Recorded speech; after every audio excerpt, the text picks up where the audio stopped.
La revue des titres à la une des quotidiens sénégalais paru ce matin que nous ouvrons avec la dépêche qui fait mention de l'issue de l'opération de contrôle de parrainage au Conseil constitutionnel et renseigne à ce propos que 9 candidats ont été admis d'office. Sonko recalé note en une Dakar Presse qui indique à ce propos que le Conseil constitutionnel évoque un dossier incomplet du fait de la non-présentation de l'attestation de la CDC. Sonko recalé note en une Dakar Presse qui indique à ce propos que le Conseil constitutionnel évoque un dossier incomplet du fait de la non-présentation de l'attestation de la CDC. À la une de Dakar Presse, Aminata Touré, l'opposition remet en cause la fiabilité du fichier électoral, relate le journal présidentiel de février 2024. Sonko du Bokk mentionne le grand panel. L'indépendant au Conseil constitutionnel fait mention à un désappointement. 9 dossiers validés sur 93, 22 candidats admis au second tour, 62 hors course, dit la publication. C'est intéressant à l'instar de plusieurs parutions sur le cas d'Ousmane Sonko finalement écarté de la présidentielle pour dossier incomplet. L'info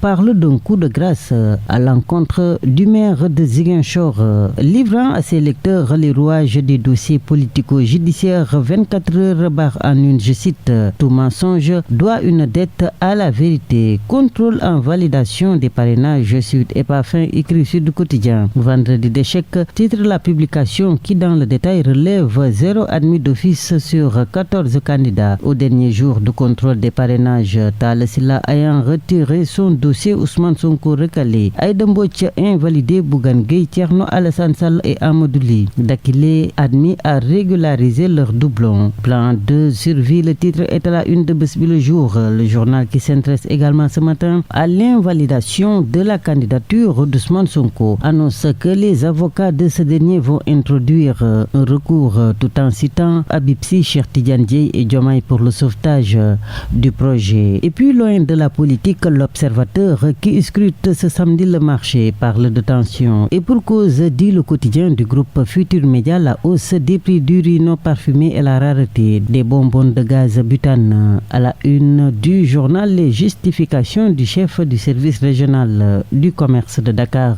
mort, arrivé et se intercepté en cours de route. À la une de Les Échos, le journal évoque ce matin les chiffres effrayants de l'émigration clandestine.